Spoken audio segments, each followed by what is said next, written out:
Hey, how many people are you expecting? Relax, it's an open invite. I think you're a few seats short. Yeah, like 14 seats. You should enter your eligible New York lottery draw game tickets with Collect and Win. You could win a $5,000 gift card to use at the Home Depot and buy a bigger table to host. Hopefully they also sell chairs. The Home Depot is not a sponsor of this promotion. You must be 18 years or older to purchase a lottery ticket. You must be 21 or older to purchase a quick draw ticket where alcoholic beverages are served. Please play responsibly. Entered by 1-7-20. We know the joy of giving is its own reward. But who says you can't get something for yourself, too? Now when you buy Vanilla MasterCard gift cards, you can enter to win one of over 10 prizes every week for 10 weeks, including a grand prize of $10,000 in Vanilla gift cards. So get gifting and start sharing the delight for more chances to win. Go to get-gifting.com to learn more and enter for your chance to win. Cards are issued by the Bancorp Bank and MetaBank, members FDIC, pursuant to license by MasterCard International Incorporated, and may be used in the U.S. everywhere debit MasterCard is accepted. Terms and conditions apply. Cards distributed and serviced by Income Financial Services, Inc., which is licensed as a money transmitter by the New York State Department of Financial Services, and MLS ID number 912772. Welcome to the Indie Film Hustle Podcast, episode number 367. It's not Christmas until you see Hans Gruber fall from the Nakatomi Tower. Yippee-ki-yay, mother... Broadcasting from the back alley in Hollywood, it's the Indie Film Hustle Podcast, where we show you how to survive and thrive as an indie filmmaker in the jungles of the film biz. And here's your host, Alex Ferrari. Welcome to a special Christmas edition of the Indie Film Hustle Podcast. I am your humble host, Alex Ferrari. Today's show is sponsored by Rise of the Film Entrepreneur, how to turn your independent film into a profitable business. It's harder today than ever before for independent filmmakers to make money with their films. From predatory film distributors ripping them off to huckster film aggregators who prey upon them, the odds are stacked against the indie filmmaker. The old distribution model of making money with your film is broken, and there needs to be a change. The future of independent filmmaking is the entrepreneurial filmmaker or the filmtrepreneur. In Rise of the Filmtrepreneur, I break down how to actually make money with your film projects and show you how to turn your indie film into a profitable business. With case studies examining successes and failures, this book shows you the step-by-step method to turn your passion into a profitable career. If you're making a feature film, series, or any other kind of video content, the Filmtrepreneur method will set you up for success. The book is available in paperback, ebook, and of course, audiobook. If you want to order it, just head over to www.filmbizbook.com. That's filmbizbook.com. Today's show is also sponsored by the Newport Beach Film Festival. The Newport Beach Film Festival invites you to Orange County, California, where the past attendance of the festival was over 58,000 film geeks, enthusiasts, and cinephiles during a week-long festival that runs from April 23rd to the 30th. The submission deadline is December 20th, and you can submit through Film Freeway or at newportbeachfilmfest.com. Now, before we get started, I want to thank you guys all again for such support on my new book, Rise of the Filmtrepreneur. I'm just overwhelmed at what you guys have been saying, your reviews, messages, posts on social media. I really, really appreciate it, guys. Thank you so much.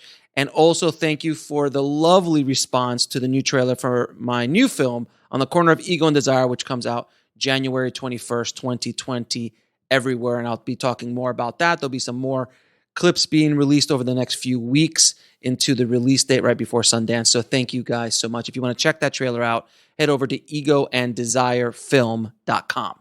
Now, today we have a special Christmas edition of the Indie Film Hustle Podcast, because I am here to put to rest once and for all the greatest debate in cinema history. Is Die Hard a Christmas movie? I say yippee-ki-yay, yes. I believe that Die Hard is by far the greatest Christmas movie of all time. But other people out in the world, I don't know who these people are, but they believe that it's not even a Christmas movie, let alone the greatest of all time. So today we brought on a guest, a returning champion, Stephen Follows, who, if you guys know from my past episodes with him, he is an insane man from England who loves to dig into film industry data to find everything out you can about what's going on in the film industry. So he put this lens, this data-driven lens onto Die Hard to truly see if the data proves once and for all that it is a Christmas movie. We can debate whether it's the greatest Christmas movie or not. That's another question. And we might talk about a little bit of it in this episode. But in this episode, we're going to check the data and see once and for all if Die Hard is a Christmas movie. Now, this is not my normal episode, but I thought it'd be good to have a fun episode every once in a while because there's been a lot of heavy stuff going on over the course of the last 6 months to a year with the distributor debacle and all sorts of other things going on. And I just wanted to put a little levity into the holidays. So this is a super, super fun episode. We are going to geek out. So sit back and enjoy my conversation with Stephen Follows. I'd like to welcome back to the show returning champion, Stephen Follows. How are you doing, sir? Very well, thank you. It's nice to know I won on my previous appearances. You are, yes, you are. You are a returning champion, sir. There's a handful. There's a club of guests who get to come back multiple times on the show. And it's a small club, believe it or not. There's not many people that I bring back on the show even after they've been on. But as I continue to grow my numbers as far as episodes are concerned, I got to keep finding people to come on. You've got to find people who want to come back on as well. Because remember, there might have been people that have been on the first time who've gone, you know what? I'm not doing that again. You know. I have not heard that yet, sir. I hope that never happens. So. Oh, I can give you a list. They email me. They email you. Who's this guy? I swear to God. So I wanted to do this kind of special Christmas episode. This is something I've never done in the history of the show before. And we actually came up with this idea the last time you were on the show after we were done recording your last episode.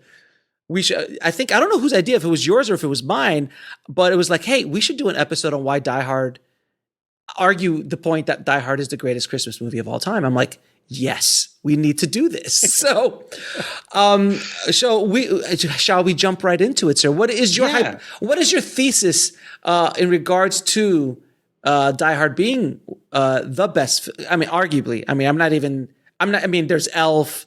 There's It's a Wonderful Life. There's many other. I like films. how you're jumping in, as in like you're already sentencing the person, assuming they're guilty, and you have to put up a case. There has to be a prosecution. There has to be a defense. Absolutely, and there has to be an independent witness, and you are absolutely not an independent witness. I'm an independent filmmaker, but not an independent witness. Yeah, the indie film hustle has nothing to do with your independence on this topic. Yes, topic. So, all right. Well, let's not run before we can walk. Is it a Christmas movie? Let's figure that out, and then let's talk about how we might figure out if it's the greatest Christmas movie if we indeed decide it is a Christmas movie. Okay. Because believe it or not, that is not the most obvious thing in the world, or at least there are many people who do not believe it is a Christmas movie, including Bruce Willis. Bruce Willis says it's not a Christmas movie, but he says it's a Bruce Willis movie. So I don't think he hasn't got a deep thesis there. He doesn't have a very independent point of view either. No. Yeah, Bruce Willis talking about Bruce Willis in Bruce Willis movies. Yeah, independent isn't the strong word that comes to mind. I think I should start. First of all, I think I should start talking about myself in the third person more often. So, like, I think Alex Ferrari believes that this is an Alex Ferrari podcast. So, Alex Ferrari believes that it's the best Christmas movie for Alex Ferrari. Well, surely you're the one person in the film industry who has not been a guest on your own podcast. So no, I actually have been a guest on my own podcast. I had one tribe. I had a tribe member interview me on my show because he requested, like, can I interview you for the tribe on your show? I was like, okay, if you want to. So I had Rob Alicia come on and he interviewed me. So yes, I have been a guest on my own show. Wow. Alex Ferrari has been a guest on Alex Ferrari's show. Well, I'm glad I've been a guest on your show more than you've been a guest on your show, at least. True. Yes. An Iranian champion. Yes. Well, okay. Let me start it off by asking you. Okay, I'm assuming you think it's a Christmas movie.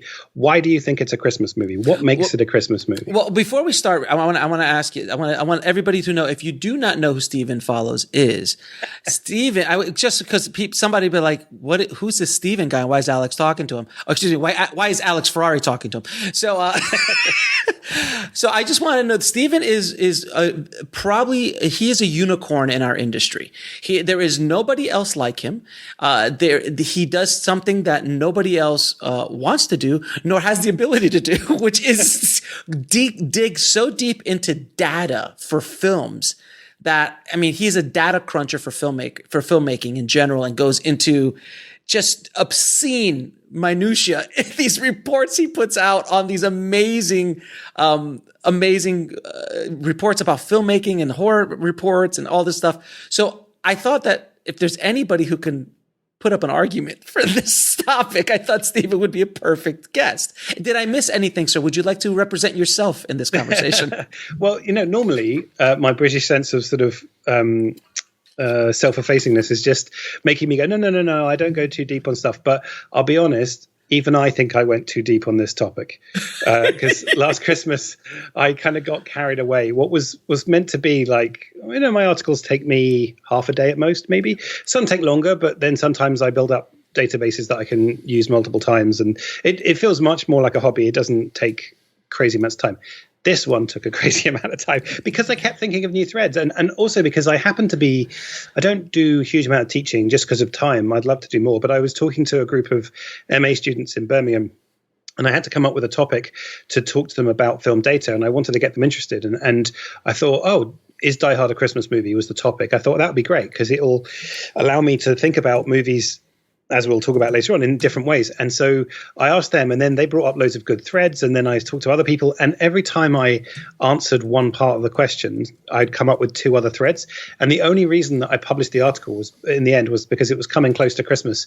I would still be working on it today if I could, like a year later. So this time I did go too deep. Well, not too deep. I went very Okay, so your first question is Die Hard a Christmas movie? Is your question. All right, so for everybody who is listening who does not know the movie Die Hard, it is a film that was done in 1988. It is an action thriller starring the legendary Bruce Willis, and arguably this is the movie that made him the legend. This is the one that pretty much launched his career as a action star, as the movie star that we know who he is at this point. He's done other movies, but this was the one that really put him on the map. Because he was a romantic star, right? He was in, before this, Moonlighting. TV. Moonlighting, yeah, exactly. Moonlighting, and also Blind Date with Kim Basinger in 86, if I'm not mistaken, 86, 87.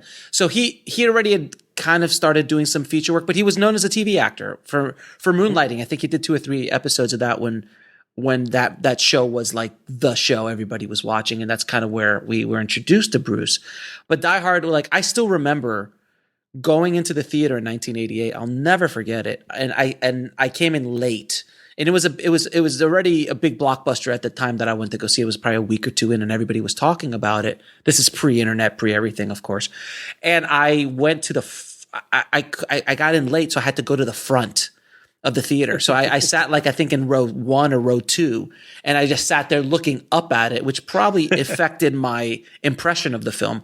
And when I saw it, I'm like, this is like the greatest thing I've ever seen in my life. It was just like such, and that movie spawned every other kind of movie when it's Die Hard on a ship, Die Hard on a plane, Die Hard in a sub, Die Hard in a hockey rink, Die Hard, like they just used the concept of terrorists taking over something and the lone hero. Prior to Die Hard, I don't know if there was a film about something like this specifically, with the smart cracking detective who was extremely human. He wasn't like, which was also something that stood out about that movie at the time, was, his contemporary Stallone, Jean-Claude Van Damme, Schwarzenegger, these were all muscle-bound, hyper real human beings. They were not the everyday man, where Bruce wasn't particularly, a huge dude by any stretch. He just looked like an everyday guy. And that's also something that made this film stand out even more. But there's multiple reasons why this film stood out even more.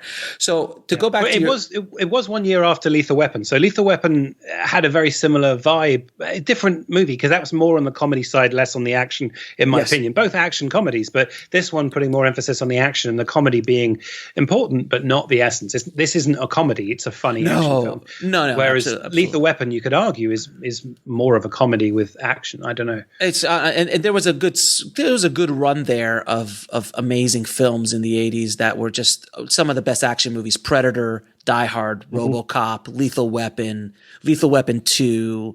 I would Commando. Okay, let's just calm the hell down here for a second. The other films I listed off in that list were they're actually really, really good films that actually hold up. Their stories are good. Their commentary, like Commando. Yeah. Okay, stop it. My friend, he's dead tired. Oh my god! Oh my god! It was so good. But Commando is good for. It's kind of Commando is good like The Room is good. Like it's so like there was cardboard cutouts of people being blown up. So it's a very interesting and it's so funny. I actually met one of the stunt guys from Commando. He lives in my area, and I met him on the street, and he's like, yeah, I've been doing stunts forever. I'm like, what movies have you done? He's like, Commando. I'm like, where were you in Commando? He goes, I'm the mall cop that gets elbowed by Arnold. I know the one. And it was a great shot. It was a really good shot. And he's like, yeah, that was me. I'm like, oh my God. And then we start talking about Fall Guy and all the other shows and movies he did. But anyway, I just asked him about all sorts of stuff about Commando. But anyway, this is not the Commando show. This is Die Hard. So, okay, I have a trivia question for you though, Alex, and I'm going to put you on the spot. Go for it. Do you know the origins of the Die Hard script? Yes, it's a movie adaptation from the 1968 book The Detective, which is a sequel to what? It is a sequel to. It was actually wasn't that a movie with Frank Sinatra?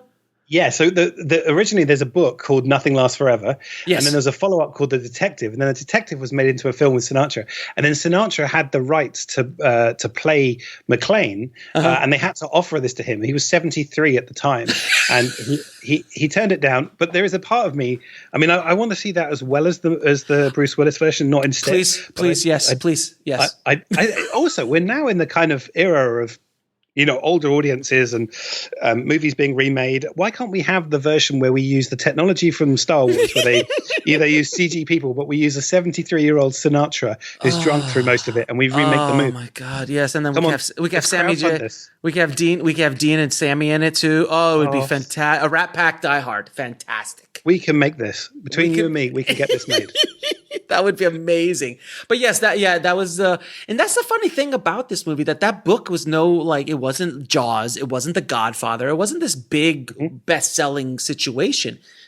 There was a specific magic that happened in Die Hard where the director, who arguably for his time was one of the greatest action directors ever, John McTiernan, who made Die Hard and also made Predator, which I still argue is one of the greatest action films, especially easily in the top 3 action films of all time.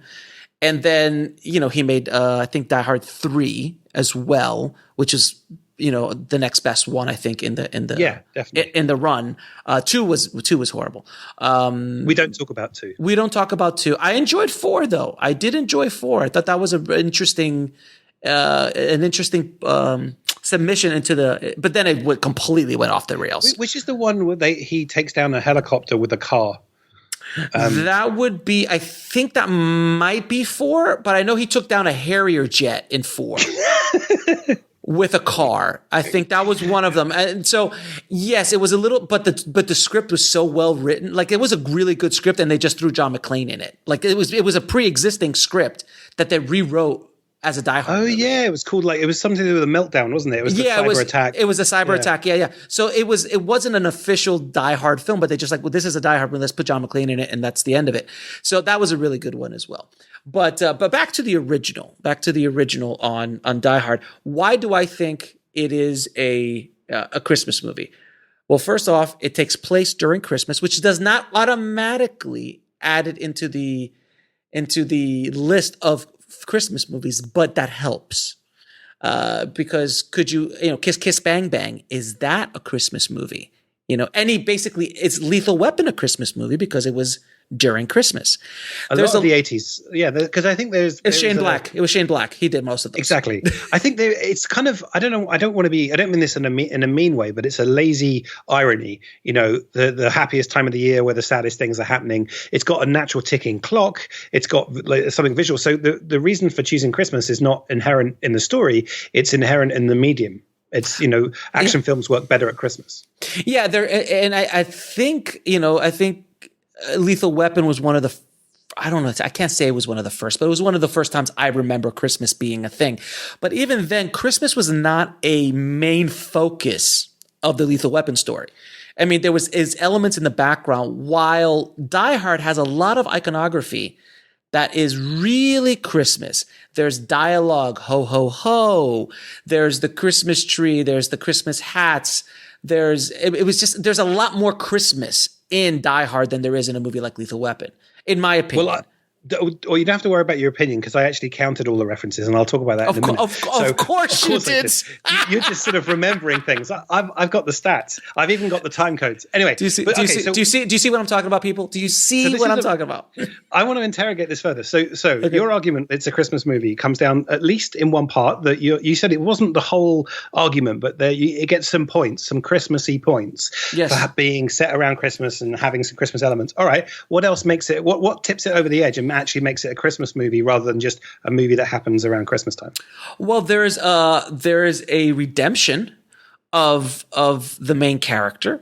I feel there's a redemption of the main character with the relationship with his wife, which is really kind of brings a family together at the end, where at the beginning there was no family. So like they were divorced, they didn't like each other, but then past all of that, it was this experience that brings them very close together, and it brings the family back together. You know, so I thought that was a really nice way of. That's nice, but come on, we need to be a bit more empirical about this. Like, there are so many movies that do that. I mean, and there are so many movies where people do get together, and it could have been a Christmas movie. If they hadn't got together at the end, it wouldn't be any less of a Christmas movie, would it? Well, no, it wouldn't be less of a Christmas movie, but you know, there's also that whole. You know, Christ-like, Christ-like sacrifice, if you will, that John McClane by walking on broken glass, and you know, if you want to start going deep into it, we can go deep into it. No. If you're going to go deep, I don't think the Passion of the Christ is on a par with that bit where he says shoot the glass. Like I mean, I like the scene, but I think the level of suffering, can we at least agree, is not comparable? No, obviously, but I would argue that Die Hard is much more of a Christmas movie than the Passion of the Christ. No, listen, we're going to take this seriously enough. So far, you've only got one reason I'm willing to even allow in, which is it has Christmas elements. The other reasons are too generic. Objection sustained. But also, there's a very heavy use of Christmas music in it.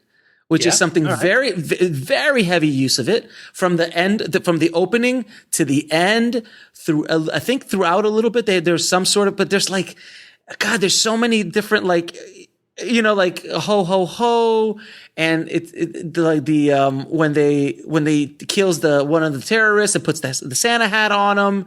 And there's just so much of that kind of like really, really tipping their hat toward the Christmas thing that I found it. You know, it just makes that's one element of it. So you've got Christmas songs, and you've got it being set at Christmas. All right, is that does the prosecution rest, or if you have other evidence? Well, so I'm going to say, I love this. This is great. I'm not letting you get away with this because I'm not saying it's not. I just want you to make a cogent argument so that we can. Okay, so there's Christmas songs on its merits. All right, so there's Christmas music. There is a lot of Christmas references in the movie. There's a lot of tips of the hat to Christmas regarding dialogue, regarding action in the movie that is around Christmas. So it's not just a background element like a Christmas tree in the background. So there's a bit of that. There's a bit of that as well in it. And then there is the whole, I mean, just to add it on as a cherry on top, this kind of bringing together of the family out of it as well. So I think that, in my opinion, and then also just the bottom line is I enjoy watching it at Christmas time. So there's a lot of Christmas movies that people watch at Christmas time that aren't particularly Christmas movies. Interesting. So that's so just one thing. Yeah. We're talking about the perception of it as well. Then, okay, that makes sense. Okay, I have a couple of questions I would like to ask the witness. Yes, I love it. So we've established that the film came out in 1988. What month did it come out? It was I think it was September, was it? No, was it September around that time? July. It was July. Way, and it was summer February movie. February in the UK, February 89. So not Christmassy, the farthest away you can get from Christmas. The poster, what Christmassy elements were on the poster? None. None. Okay. And the tagline, okay, so you've got the Polar Express. The tagline is "This season, believe." Krampus, you better watch out. Elf, this holiday, discover you're an elf. What was the tagline for Die Hard? 40 stories of sheer adventure, sir. So not very Christmassy then. No, not very Christmassy at all. But that's the thing that is so wonderful about it, because if you sold it as a Christmas action movie, which I don't remember of a film being sold that way, you lead with the action and the Christmas is a bonus, sir. So hold on. You've gone from the definitive Christmas movie to Christmas is purely a bonus. No. Wait a minute. Don't use my words against me, sir. Do not use my words against me, sir. I do still believe it is a definitive Christmas movie because for me, I watch it during Christmas. So a lot of people can watch Predator during Christmas and might find it to be Christmassy. I don't know why, but they might. There is certain elements with it because of the music. So the music and the kind of call outs to Christmas in the movie during Christmas time makes sense. This movie gained its real popularity on home video. It was a big hit at the theater, but where it really took off because of the time period that it came out in was rentals, video stores, and cable. Just like Terminator and Lethal Weapon and those movies of that time period, that's how it became such a roaring success, was because of that. I thought for a second that you, and you didn't, so I'm not accusing you of this, but I thought for a second one of your reasons was going to be that people gave it to each other as Christmas presents. No, I don't think. I think it's one of those. I think it's not an overtly Christmas movie, meaning that it's not. Wow, you're going further and further. Wait a minute. No.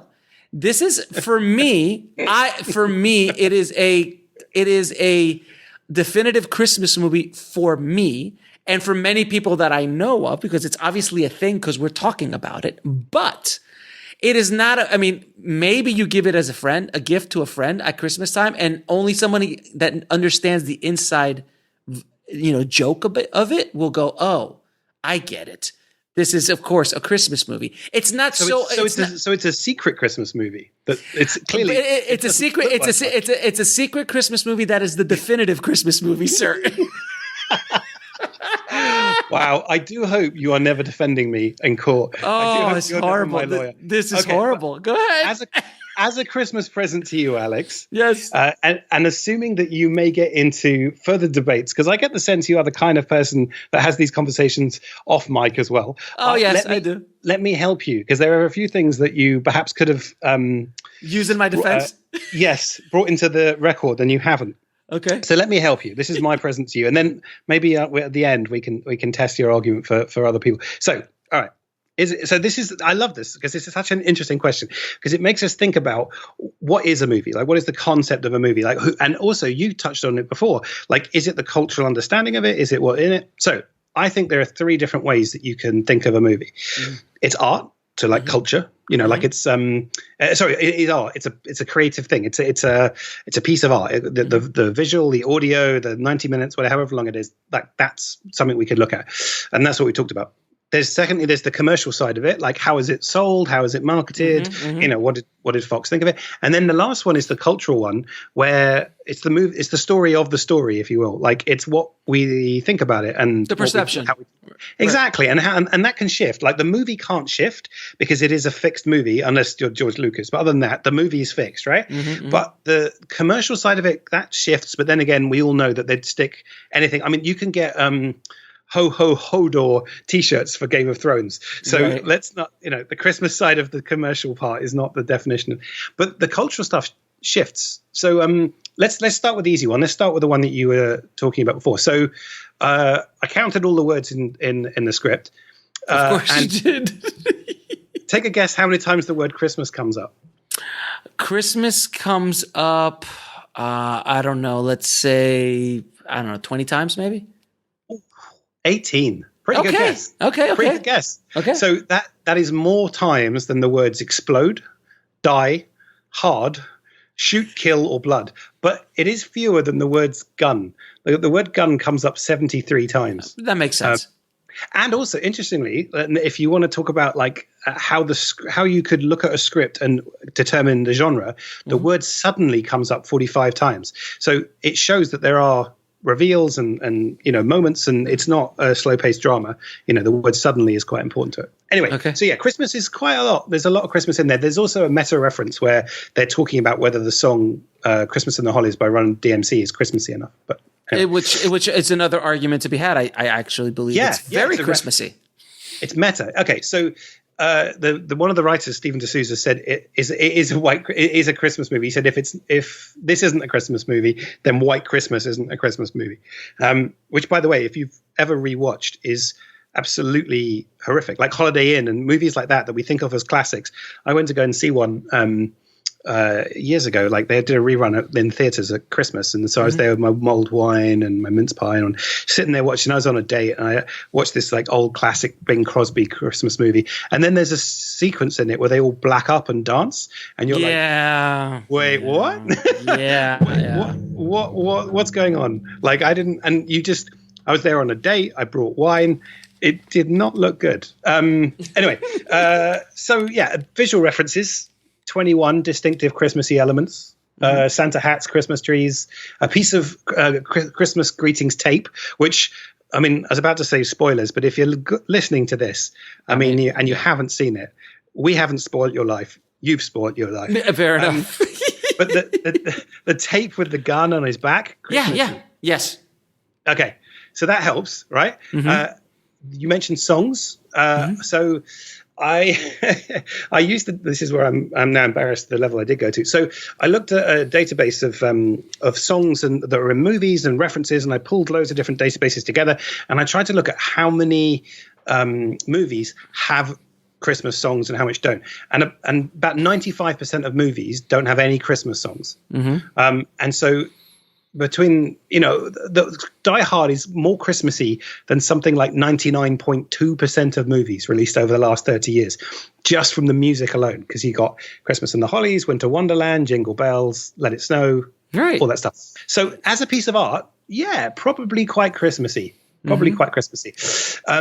Although that said, do you know the number one song across all movies, the number one Christmas song that's in the most number of Christmas movies? I'm going to guess Jingle Bells.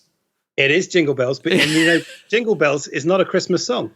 It was written for Thanksgiving. Yeah, it is. You're right. Absolutely. There's nothing Christmassy about it. Exactly. And yet that's the most Christmas song. So we're already discovering that every time we win, we lose. There is an underbelly of lies amongst art. So anyway. Arguing that point that there is so much Christmas music, and music is such a very powerful indicator of the tone that you want to set with a movie. Can we agree on that? Well, I would go one further. I'd say it's more deliberate. If you set a movie at Christmas time, you have to have Christmas decorations in the background because that's just the nature of it, right? If you have more and more of them, it doesn't mean it's more Christmassy. It just means it was set at Christmas. In the same way, he's wearing the same, trousers the whole time. That doesn't change because it's set on the same night. But the songs, that's deliberate and that's very thought through, and it's done in the edit, and they have many more choices. So I would argue, as evidence of art, it's a stronger piece of evidence than the set dressing. Yeah, and there was another movie of that time period called Cobra, starring Sylvester Stallone, that also took place during Christmas time for no apparent reason. And you watch that movie, and it has absolutely nothing to do with Christmas or Christmas time. Like, even though there is a Christmas element to it and everything, it was just kind of jammed in there for no reason. It does not incorporate in the story. I don't even think they make a reference to it in the movie. I just actually watched it the other day, and I was just like, this is well, first of all, it's absolutely amazing. But secondly, It's no Commando, though. I mean, it's no Commando. Seriously. I mean, come on, listen. All I got to do is when I saw Commando, how many of us went out and just, I mean, it was just such a cool movie. I can't say. I'm sure it does not, I'm sure it does not age well. And if I watched it today, I'd be going, what the hell is this? So there's certain movies that like Bloodsport. I can't watch Blood. I don't want to watch Bloodsport. Don't watch again. it. Just remember it. Your version is so much better. My version of it is fantastic. I actually fast forward to some of the action sequences. I'm like, oh my God, they're just so lame or tame comparatively to what is going on today. But at the time, it's fantastic. Anyway, let's move on. All right. So talking about like this, so the second way of thinking about a movie is as a commercial product. And as we talked about, it came out in July. It's got nothing Christmassy on the poster, nothing Christmassy on the in the tagline or anything like that. It basically, Fox clearly did not think it was a Christmas movie at the time. There's absolutely they didn't, and the fact that they're selling Christmas specials now says more about their marketing opportunism than it does about anything inherent in the movie. So, if art, probably a Christmas movie. Commercial, no, definitely not. So. Not looking good for Christmas right now. So we got this last lens to look through, which is culture. So I thought about this and I was trying to think about how could you measure our perception of a movie? And I came up with more ways. And I actually came up with another one that after I published the article, which annoyed me because I could have made it longer. But anyway, maybe I'll do a director's cut another time. So I thought, okay, why don't I look at IMDb lists? So any user for free who's got an account with IMDb can set up a list and say, name the list anything they want, and then link any movies to it, right? So you could say favorite action movies from the 80s or whatever. So I found all the lists that had anything to do with Christmas, which is just over 2,000. And I looked at all the movies that were on these lists. So my question to you, Alex, is what movie was the most cited movie on lists about Christmas? I mean, either like Elf or Home Alone or something like that, I'd imagine. Oh, yeah. Home Alone is number 1. Elf is number 2. Okay. That's pretty damn good. It's funny because Home Alone, again, very Christmassy, but not so much. Like the core story is not about Christmas. It's obviously made it, the irony is made stronger that he's lonely at Christmas and he hasn't got his family and whatnot. But it's not like Elf. Elf is a really, or the Santa Claus, real Christmas. But those are specific, mythologies regarding Christmas and stuff. So Home Alone, this is an interesting topic now. So Home Alone, which is I also consider a very high list Christmas movie, something I watch every year. My other favorite is Family Man, but we'll get into that later. But wow, we haven't got time to go through all your issues. That's bad. I love the Family Man. Well, it's Nick Cage at Christmas. I mean, come on. But it's all right. You can cut this out before it goes. It's all right. No. This is going in, and I had the writers, sir. I had the writers of the Family Man on the show, sir, and I just geeked out for 30 minutes. But that's a whole other. Oh, I didn't realize there were writers. I thought it was all improvised. Wow. Wow. Do you buy the Haterade by the case or the pallet, sir? So this is an argument to be made with Home Alone. Home Alone is, you're right, does not have the story specifically does not include Christmas as far, like you could take that story and put it in the summer for a summer vacation. And the movie plays. But because of the Christmas, because of the left at home at Christmas time where the snow's out, there's not a lot of people. And then also all the Christmas imagery and all the stuff that regarding Christmas in that, it is considered a Christmas movie and sold as a Christmas movie, if I'm not mistaken. It was sold as it came out at Christmas time. And I think even the poster he was wearing a Christmas sweater. So it was a Christmas-y movie where Die Hard obviously was not. In that sense, sold that way. Oh, in that sense, you're right. I mean, I think you're right. If you took Home Alone and you made it into a summer holiday movie, I think it would be less effective. The story would still hold up, but it would be less dramatic because the irony wouldn't be there. Whereas Die Hard set in July, you wouldn't miss it. You wouldn't think of it. I mean, obviously, if you'd seen the version now, you might say it's missing that extra little touch. But I still think Die Hard set in July would still be a damn good movie, whereas I think Home Alone set in July is less. Right. So then, let me throw this argument out at you. Do you believe that if you take Die Hard out of the Christmas time, because of our cultural attachment to Christmas, what that means culturally to us, family, which means about family being together. And the main character and his wife are separated at the beginning and are brought together at the end. Does that have the same emotional impact that it would in July than it would that it would have in December? Maybe not July, but let me make you two counterfactuals. One, it could happen on Valentine's Day. That would be more effective for romance. For romance, yes, but I'm talking about family. There's a difference. I'm not talking about that's romance. True. I'm not talking about romance. I'm talking because there's no romance. There's very little romance in that movie. They kiss at the end, and that's pretty much it. But he buys her a bear. I mean, what's more romantic than that? He does buy her a bear, but But in all honesty, though, it's about bringing a family back together. And I think that family aspect of it means a lot more because it's Christmas time. Basically, I feel that Christmas is another character in that movie. Without that character, I don't know if it's as impactful. Is it still a kick-ass action movie? Absolutely. But there's this layer. It's a kind of like a tapestry, Die Hard, where it just, that Christmas layer really just adds to the flavor. It's a seasoning that makes the movie all that much better. Arguably, same thing with Lethal Weapon. Lethal Weapon in the summer, obviously, I think in Lethal Weapon 2, didn't take place in Christmas time, did it? It might have. I don't remember. That's not a good sign. But Lethal Weapon 1 did take place during Christmas, and it added a little extra something at that time, even though it's not as nearly as heavy-handed as it was in Die Hard. Well, what I think is pretty sad is that, you can talk about families and obviously there are literal families, but then there's also, friends. You could argue that the limo driver and the cop, and they all become like a family. But what about the Gruber gang? They might have been literal family. They certainly have planned this. They've been through lots of good things before this. That's the movie I want to see. Die Hard from the Gruber's point of view, like a sad story of lack of redemption. It's like, Con Air, the story what's his name? Ed Harris's character plays. I want to see a version like Ed Harris. Man. First of all, Ed Harris is not in Con Air. It's The Rock, sir. Sorry. I'm thinking of The Rock. I'm thinking of the beginning opening scene where he's putting a medal in the rain I'm gonna divert for just because you brought it up. I'm gonna divert for 1 second from our Die Hard conversation because I need to put this out there. Do you agree with this thesis?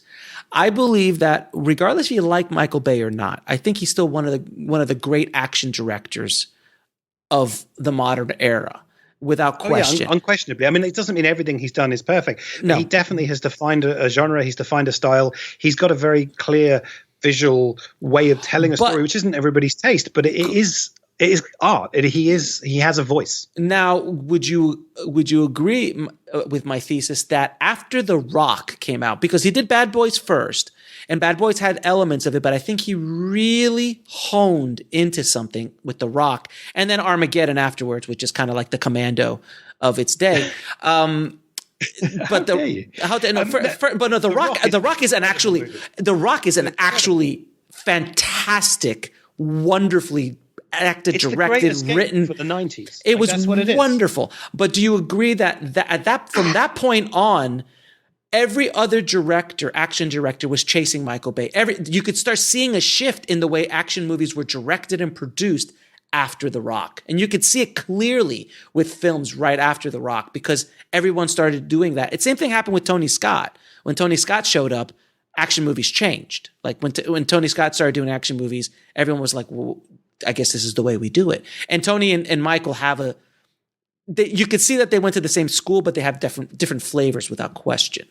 But we're just going down. We're going down a little rabbit hole. I don't want to go too deep, but I just want to kind of bring that up. Let's get back on track. Let's talk about let's not talk about frivolous things. Let's talk about Die Hard. Come on. Okay, fair enough. So I talked about how Die Hard shows up. I didn't tell you where it shows up. So Die Hard shows up in the some of the most cited movies. It's the 22nd most cited Christmas movie. But what's interesting is I haven't got the data of when people added it, but I would guess that if I did the research again this year or in a few years' time, it would be moving up the list.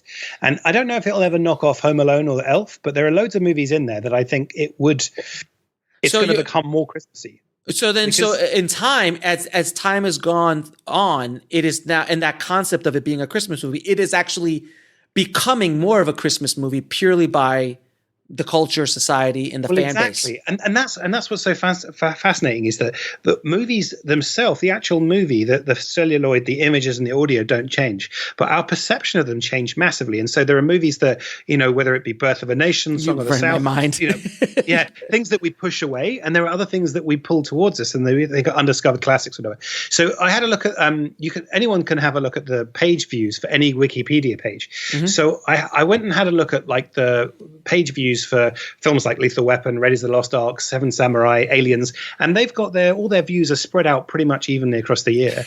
And then I had a look at films like Elf, Home Alone, Love Actually, The Polar Express, and almost half of all their views are in December. So then, where does Die Hard fit? So what was so fascinating is Die Hard sits almost exactly halfway between the two. About 25% of all the views to the Die Hard Wikipedia page are in December. So it does have that skew. But in January, I'm imagining as well. In January as well, which is unusual because most Christmas movies, January is really not important. But for Die Hard, it actually kind of is. But then the big one, the one that kind of nailed it for me, where I was like, okay, I can see what's happening here, I looked at the Google Trends data for the word Die Hard. Mm-hmm. And so over the last sort of 15 years or so, you see these big spikes when Die Hard 4.0 and The Good Day to Die Hard came out. That's not relevant. But other than that, if you look at the spikes, you can see an increasing spike around Christmas. Each year, it's growing in size. And so what's happening is, regardless of whether you think Die Hard was a Christmas movie when it was made, maybe you do today, but it almost definitely will be in 5-10 years, maybe 2 years to the speed that the culture changes. So Die Hard is becoming a Christmas movie, regardless of whether it was or wasn't.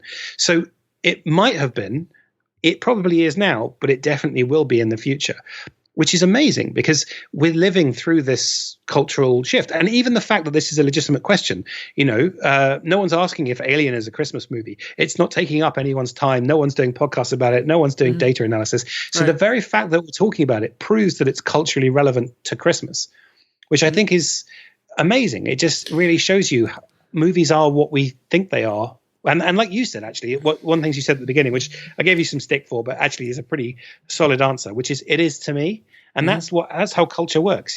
Culture can be defined as the stories we tell ourselves about ourselves. And so if that's a story that you tell yourself about Christmas for you, then it is true for you. And increasing numbers of people are doing that. So that's brilliant. No, without question. And as we continue to go through, if you go throughout cinema history, there's movies that find their audience or find their thing later in life. I mean, Shawshank Redemption, which I've in nauseam have spoken about on the show, being one of the greatest movies I've ever seen. It's probably in the top of my list as my favorite movie of all time. And we could do an entire podcast about just the Shawshank Redemption, which I'm not sure. There's a Christmas movie. Sure. That's obviously it's a Christmas movie. But how a movie which is the worst marketing of all time, called The Shawshank Redemption, how that still gets 7 Oscar nominations. It did horribly in the movie theater, but then all of a sudden, over time, it overtook The Godfather on IMDb as the greatest, most highly rated movie of all time. And how does that happen? Because of perception over time. Same thing happens with The Room. When The Room first showed up, Tommy Wiseau's masterpiece, that showed up and everyone was like, this is ridiculous. But slowly the perception of it was like, this is so bad that it is genius. And I think that, yeah. Sorry, go on. No, go ahead. Well, I think this is because we're living in this age now where social media and all this stuff we get so much more news, so much more culture.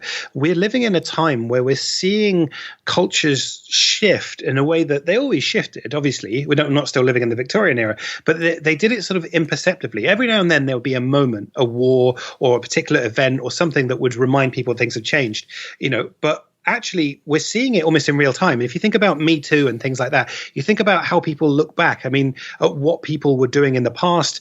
There was a defense that someone had on the news recently about Boris Johnson was accused of touching the knee of a journalist. And his defense was it was 20 years ago. Well, that's not a very good defense. But what he's saying is the culture has shifted. I'm not defending him at all. Of but course. I'm saying that we can feel it shifting. And Die Hard, using the example of Shawshank and The Godfather, both those movies were locked in time by the mid-90s. Both of them have not a single frame has changed. Mm-hmm. And yet the general agreement about which is better, although obviously a false binary choice because they don't have to have a winner, but if we in the sense that we have to, then that's changed. It hasn't got better, it hasn't got worse. Our understanding has changed, and I find that absolutely wonderful. I find it so interesting because it keeps movies alive, and it also says that no one person can decide, as much as we're joking, no one person gets to say it is or it isn't. Even Bruce Willis doesn't get to say it is or it isn't. We dismissed his opinion pretty damn quickly. Yeah, absolutely. Because it's about shared culture. And I think that's the joy of movies, is that we can share the same experience. We can share different experiences of when we saw the movie and how we saw it. And also, our like we said, going back and watching old videos from the 80s, perhaps don't do that. Other movies you overlooked. And I mean, I remember as a film student skipping out of being very sort of, not so much smug, but very pleased I'd got an afternoon off because I snuck out instead of watching Brief Encounter. And then as an adult, discovering it, rewatching it and going, this is one of the most beautiful films I've ever seen. This is beautiful. And then realizing that the film hadn't changed, but my readiness to watch it, my understanding of it. Mm-hmm. And perhaps if I had been forced to watch it, maybe I never would have rediscovered it. I would have remembered it as something different or whatever. And so that's fascinating. Well, it's exactly what happens with every single Kubrick film ever made. When it first comes out, people don't understand it or don't accept it, or every single one of his movies had some sort of real negative, attachment to it. Like when Eyes Wide Shut showed up, everyone's like, "This is the worst of his career," blah blah blah. Then 10 years later, oh, it's a masterpiece because of perceptions, because of the way things look. Like for me personally, when I saw Eyes Wide Shut, when it first came out in '99. I walked out of the theater with my film snob friends, and they go, "What do you think?" And I'm like, "I don't know what it means. I will in about 10 years. I had enough self-awareness to know, I'm like, I don't get it right now, but I will in about 10 or 20 years. And that's exactly what happened. 10 years later, 10, 12 years later, 15 years later, I watch it again after I was a married man. And I was like, oh, I understand what he was trying to say here. Like, oh, I get it. So what movies of the last couple of years do you think are due for either a revival or for I mean, like at the time Die Hard came out, it would be kind of laughable. In fact, I think it would be you'd be incredulous to say it's going to be on people's list of Christmas movies. Correct. Whereas now it doesn't. So what movies in the last couple of years do you think are due for a reimagining? Man. Jeez, that's a great question. Oh God, it's like there's certain there's certain films that hit you at a certain time in your life where there's a nostalgia to it. You need to give it time to marinate over not over just a couple years. I would have to argue maybe 5-10 years later where you can go, oh, there's a nostalgic aspect of it. So, someone watching Lethal Weapon or Die Hard for the first time today would not have the impact of me watching it in 1988 before any other media had done anything like those two films did at the time. When Predator showed up, there was nothing like that. When Alien showed up, there was nothing like that ever made prior. Now it's been like The Matrix. When you watch The Matrix for the first time in 1999 in a movie theater, your entire... Right? Now you're talking. Like, if I didn't understand, I mean, it wasn't that I was confused. It was like, what was that? Okay. So that's a movie that, that's an argument that needs a reimagining, which they are actually going to go back into the Matrix world. We'll see what happens with that. But, when I saw the Matrix in 99, when it came out in the movie theater, your mind, it explodes. Now you sit there today and you show it to somebody who's never seen the Matrix. It doesn't have the same impact because it's been ripped off so much that it seems tame. But at the moment that it was released, it was so powerful that those vibrations are still hitting us today. The waves of that movie still affect cinema until this very day. There's a difference between, I think, going back in time, like you watch Pulp Fiction. I saw Pulp Fiction in the theater while I was in film school and said, oh my God, what the hell just happened? As most people did when they saw that movie, where now you go back to it and you're like, it's a good movie, but it doesn't seem as powerful as it did then because it's been so ripped off. And now we have so much more reference to Quentin Tarantino and his dialogue and the way he did it. But at the time, that was mind-blowing. The Exorcist, when it showed up, people were fainting in the theaters. People were being pulled out. Well, there's a really good example because I saw The Exorcist when it was re-released. It must have been late 90s or something like that. And there was a lot of talk at the time about it being a very scary movie. And like you said, loads of reports about that. And I went to go and see it in the cinema. And I remember my mum saying something like, she wasn't exactly warning me, and she's not at all prudish. She was just making sure that I knew it was a really scary movie. And I was like, yeah, I know. And I watched it, and I remember thinking, what is this? There's nothing here. And then when I rewatched it for a few years later, I was like, this is a piece of art. This is a brilliant film. Oh, it's fantastic. The problem was I was queued up for it to be a terrifying thing. And to me as a teenager, it wasn't, because that wasn't what terrifying was at the time. Yeah, but in 1973 or whenever it came out, absolutely. It broke every single, cultural moray at all. I mean, it was just completely like a little girl, pea soup. It was all this it was exorcism. It was a much simpler time. That movie is tame in today's world. Completely. Well, this is my argument why we should ban trailers. Well, I mean, yeah. Obviously, good luck with that. Oh, well, listen, it's not an exact plan. It's Christmas. I'm allowed to participate. No, but genuinely, I used to watch all the trailers. I used to read all the film magazines. I was really kind of a film geek, and certainly as a kid. But there was the internet, but not really, and certainly not the way it is now. There's certainly no kind of community the way you have now. And I stopped doing it very consciously in my late teens because I realized that every bit of the best bit of every movie, every joke, every explosion, I already saw, and so by definition, the only things that were left were less than that. By definition, I could only be disappointed. So I stopped watching them as much as I could, which pretty much meant just not. I don't close my eyes when they're in the cinema, but that tends to be pretty soon after they're going to be out, as opposed to these long lead times you have nowadays.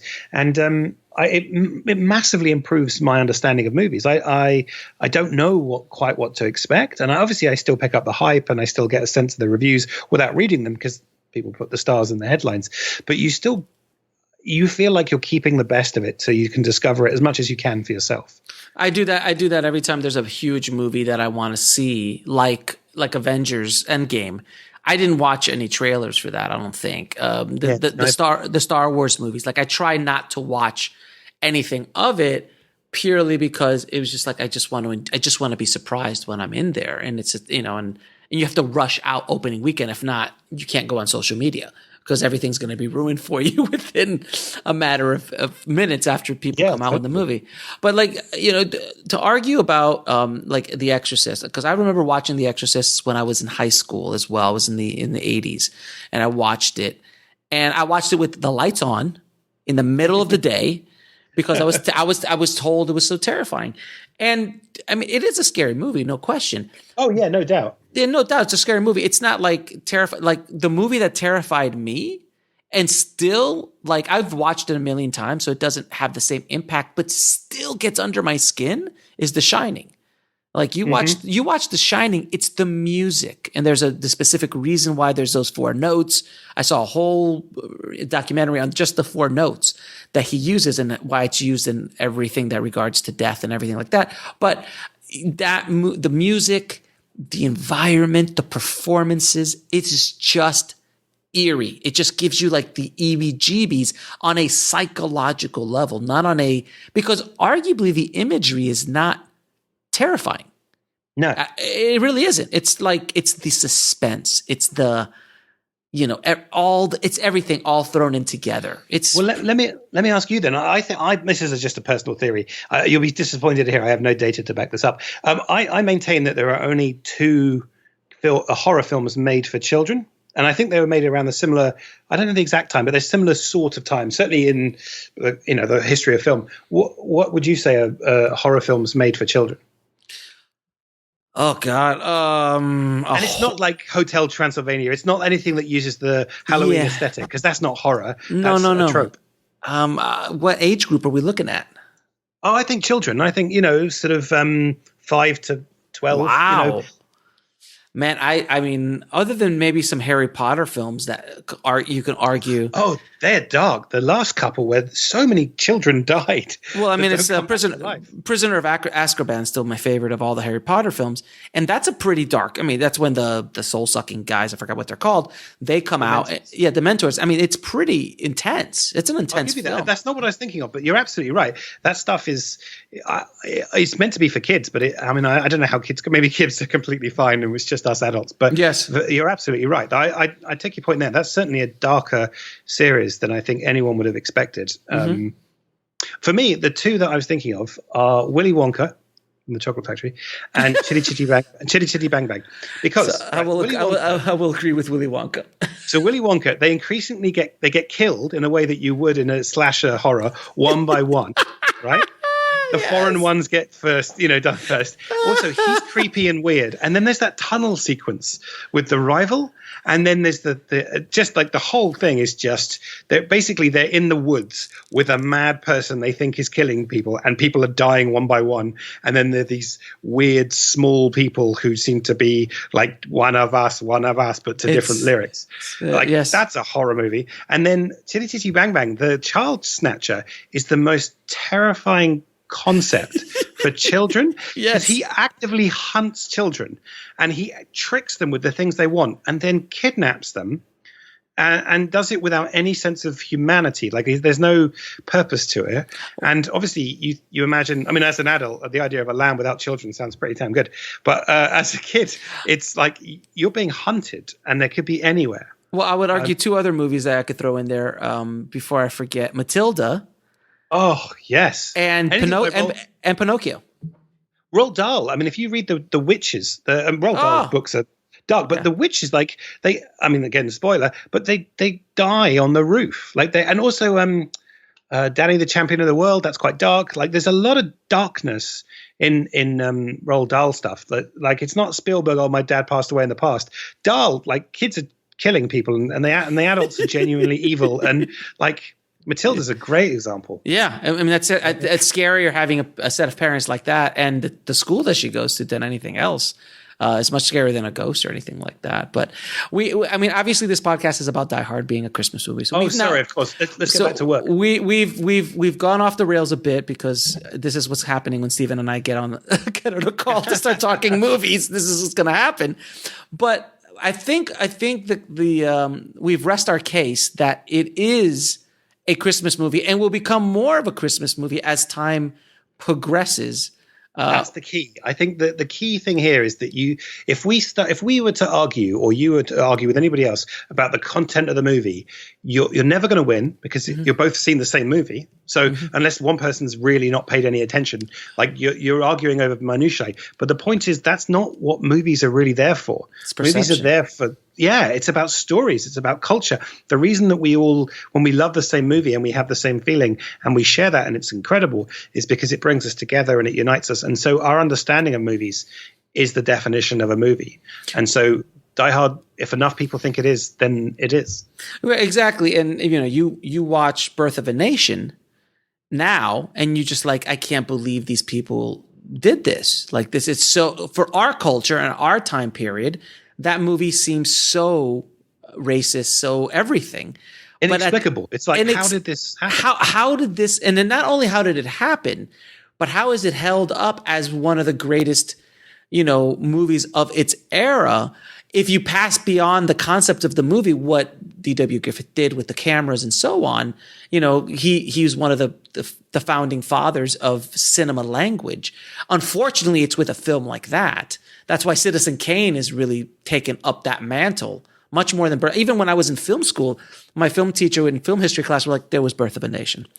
And then let's just fast forward to Citizen Kane. So then that's basically the way it was.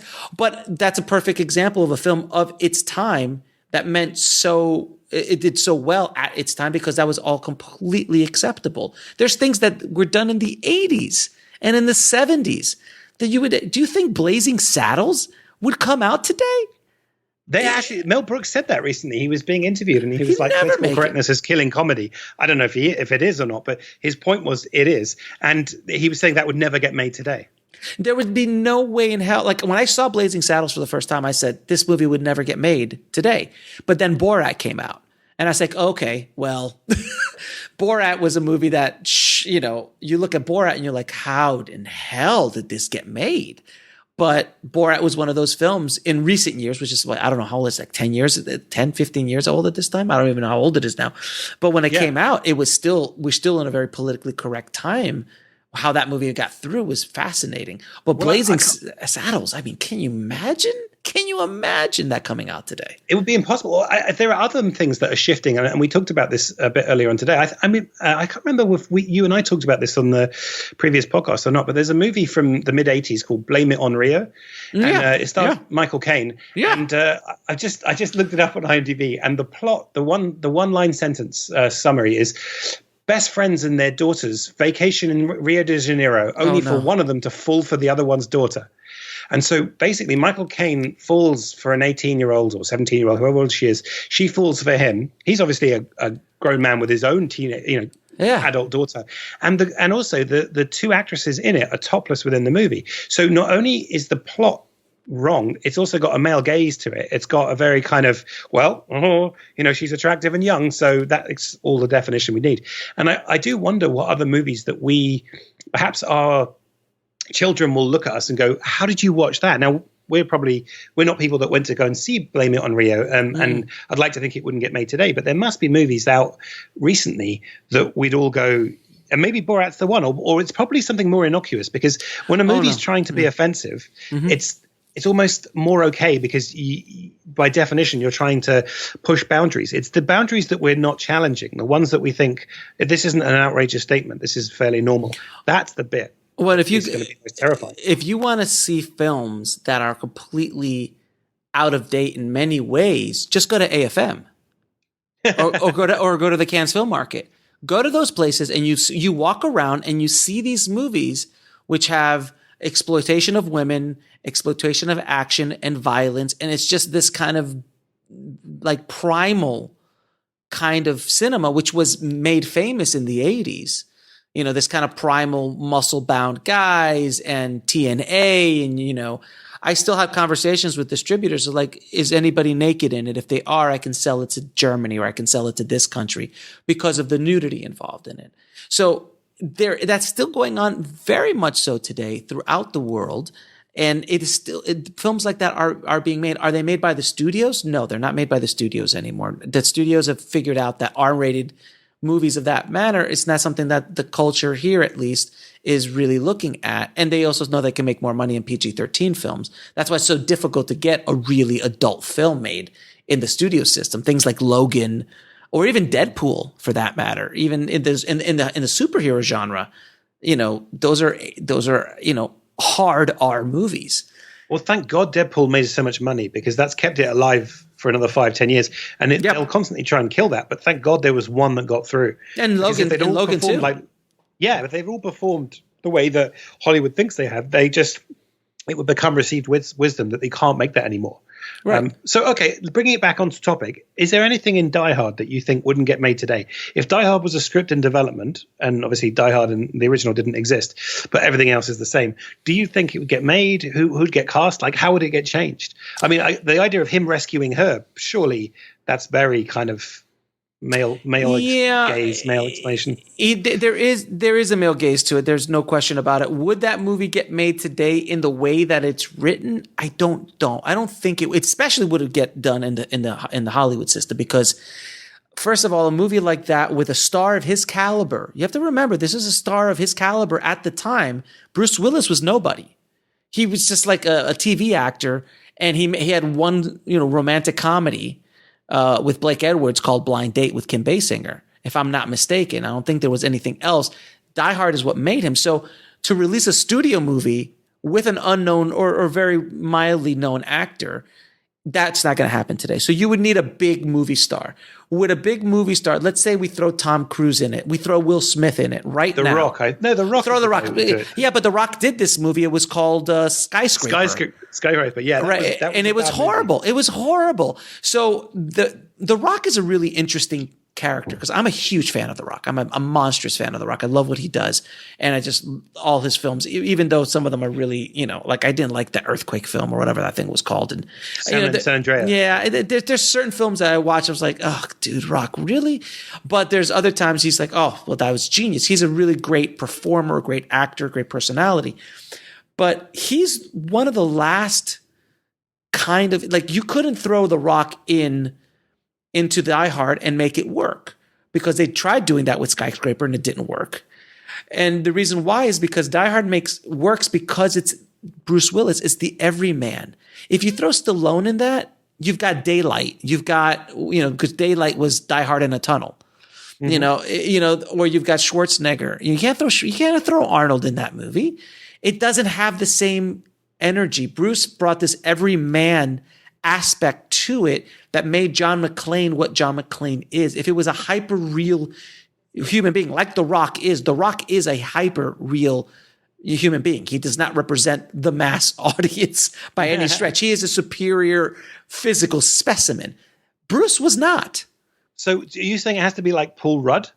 It has to be like a generic everyman? It would have to be kind of, if you would do it, it would have to be someone like a Paul Rudd, because look, Paul Rudd came out with Ant-Man and he was in great shape because nowadays you can't release a movie like a Die Hard with a dude that's out of shape because then it becomes humorous and people don't buy it. People are way too savvy nowadays. So it would still have to be a dude that works out. Like, Paul Rudd, he has a six pack.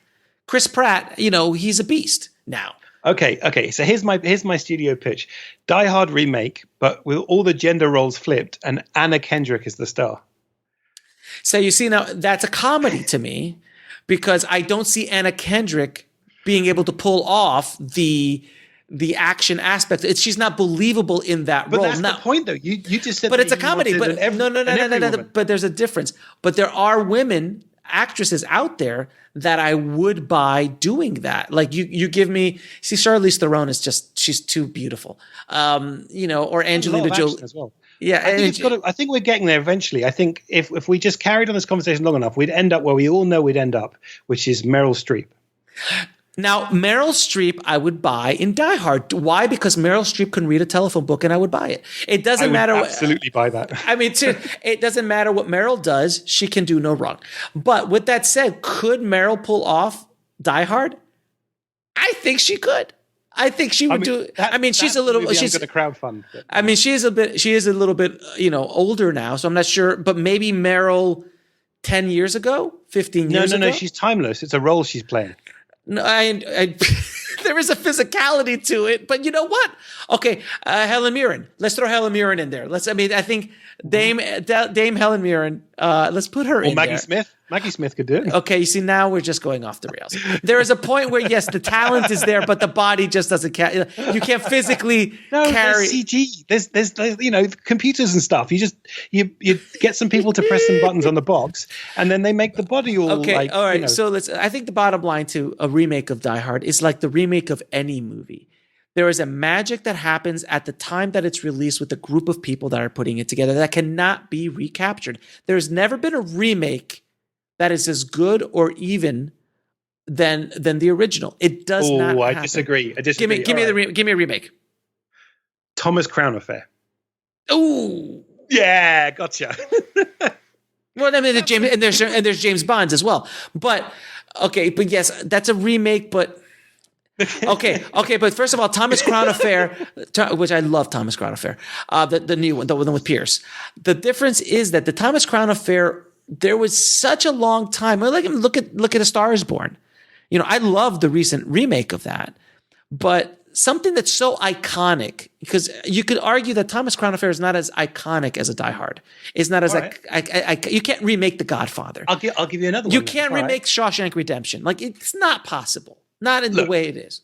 I love Infernal Affairs. It's a great movie, but The Departed is a better movie. Now, maybe it's my cultural understanding that maybe the subtitles and yes, you know, but it's a remake from a foreign film. There are many foreign films that had remakes. I mean, look, the entire Sergio Leone run with The Man with No Name is a remake of Yojimbo, which arguably to me is a better film than Yojimbo because of just Leone and Eastwood at that time and period, though I'm a huge Kurosawa fan as well. So they're just different.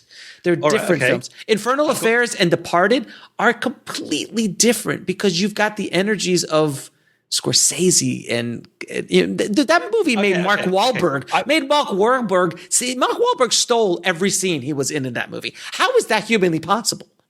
Okay, I got three other. I'll give up if I can't convince you with these three. Okay, and the last one's the one that I'm going to get you on. So, okay. My next bet to see if the sequel's better, Ocean's 11.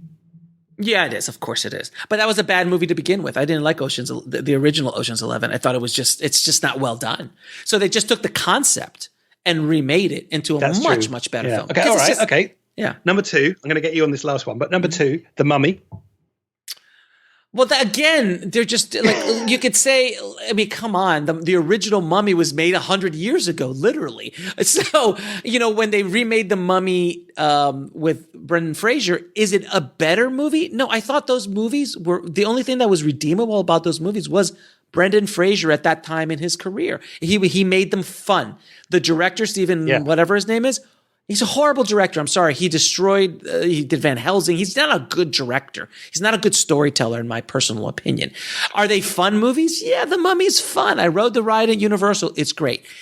It's not like in the new Mummy. Oh God, that was just, that was really bad. That was so bad. Here's my last one. Here's my final offer. Okay. So you were saying how some of the films like Ocean's 11 just took the concept and changed it. Yeah. You're not going to get away with this last one. Go for it. Gus Van Sant's Psycho. Well, that's a literal frame by frame remake. It was not good. No, it was not good at all. It's not that it's not good.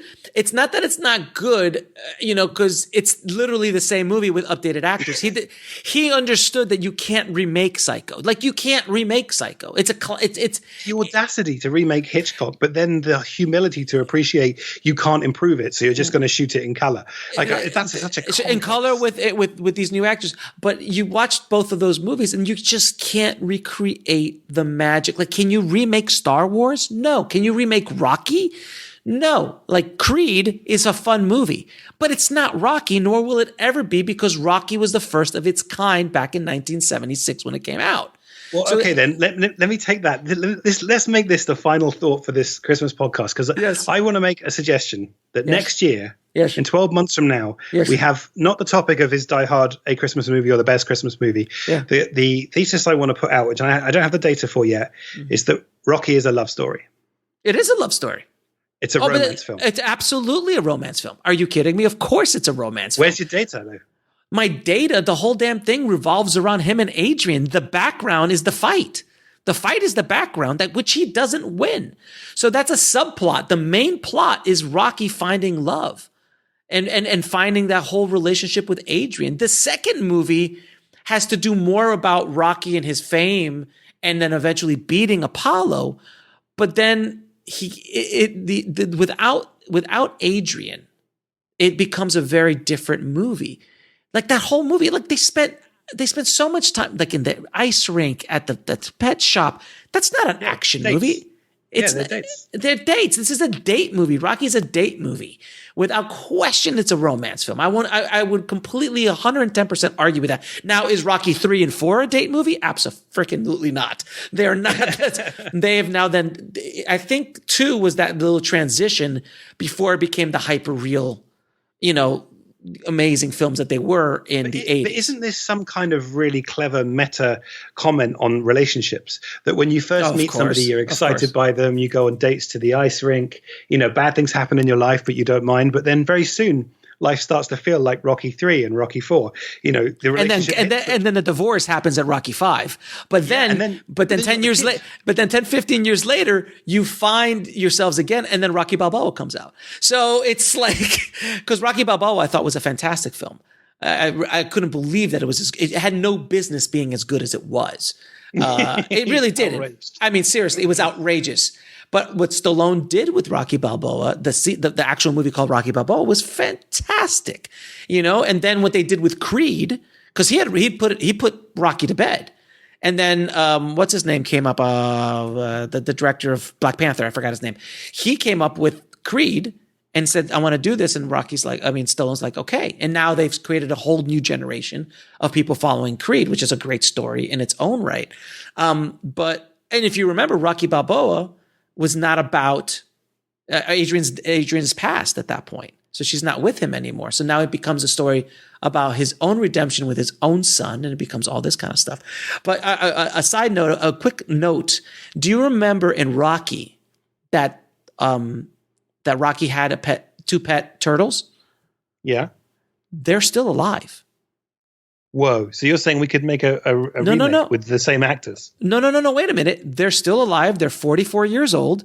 I just read they're a bit old for Hollywood then. We should go for younger ones. We have to go for a younger turtle because of the shell. On their shells. Yeah, like painted out. But the point is that they're still alive and they live with Stallone, and they were both in Creed. He brought them back on the set. He put them in the thing. He's like, "Yeah, I've been keeping them around for 44 years." When I saw the picture of it, I was like, I can't believe those things are still alive. So are we not giving him enough credit? Is this like Boyhood? Where it's like Boyhood. Okay, I'm going to just talk about Boyhood for a second because, guys, now we're going full film geek. So if you're still listening, please just endure it. If you're listening to this on Christmas Day, go and talk to your family. Yes, obviously around forever. Exactly. I would argue Boyhood. If you take the elements of what Linklater did over the course of how many years he did this, if you take that out and just shot it normally with different actors, it's not a good movie. It's not a good movie. But because of every scene that you watch, you're like, I want to see what the kid looks like.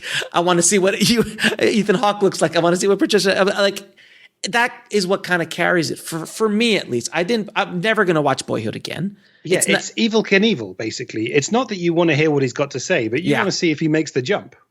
That's a great analogy. That's a really good. There are films like that. There are films like the one, like I'll watch Birdman again because I thought Birdman was fantastic. But you want to see, like, how did he pull off that, the technical aspect, Gravity.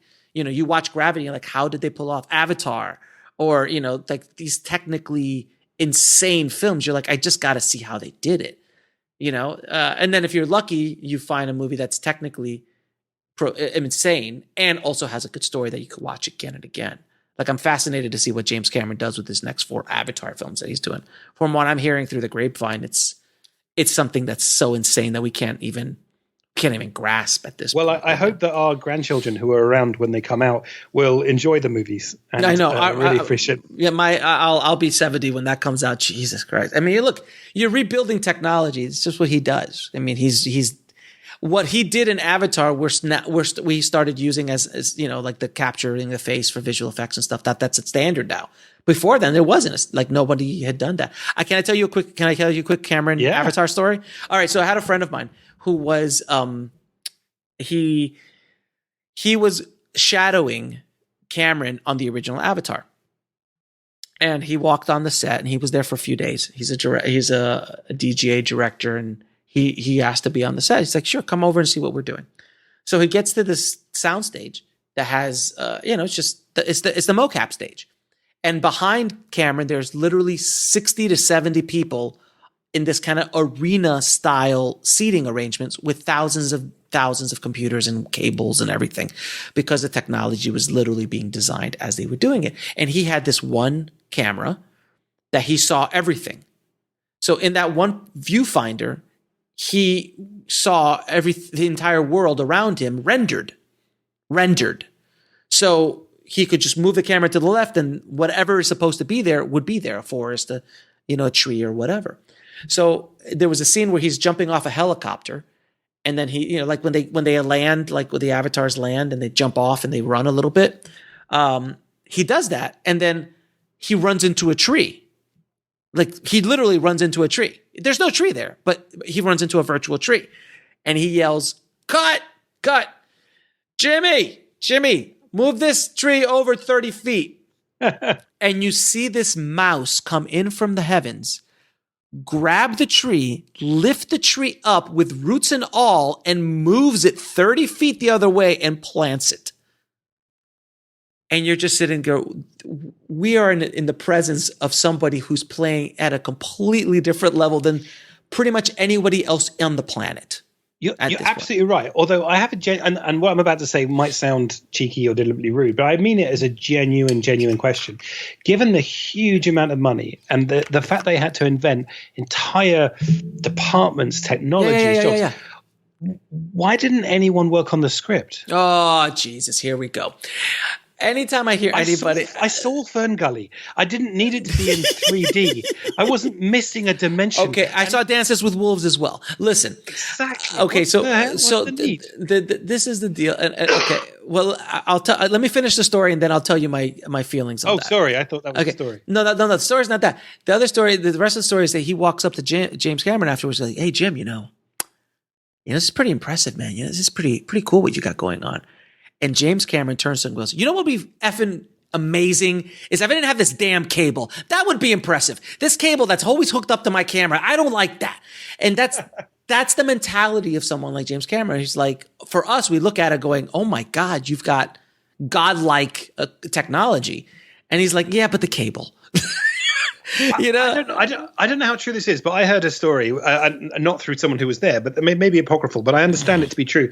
When he was planning Terminator 2, he went to chat to the VFX people. This is in the planning stages, and he had all these ideas. And he was like, "Oh, can you do this thing where you do it like this?" And they were like, "Yeah, we can do that." And he was like, "Oh, okay."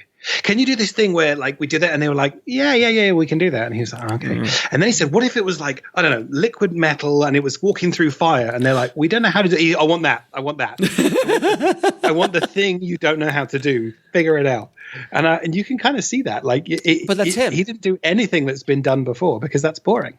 Right, exactly. Now, to answer your question in regards to the script, I don't care what anyone says about his writing, his script. Every one of his films, Titanic, and Avatar. Avatar made $2 billion at the box office. It wasn't from marketing. It wasn't from, you don't make a movie that big on a franchise that is not a franchise. You have to educate the people about it. So it's a non-existing IP. And he was able to do that purely on spectacle to a certain extent. But in the world that we live in, spectacle only takes you so far.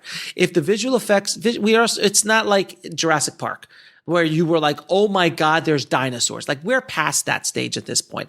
So for whatever reason, and he might be tapping into something that we don't understand, maybe never will, that hit a chord internationally with so many people that it generated 2.7 billion or whatever it did. That doesn't make it a good script. I mean, he's a good director and he's very good with concepts. He's very good with the two. But the point is, and now it's perception. But no, listen, agreed. Whether you agree with it or not, excuse me, I don't agree. The thing is this: is Shawshank Redemption a better script than Avatar? Absolutely.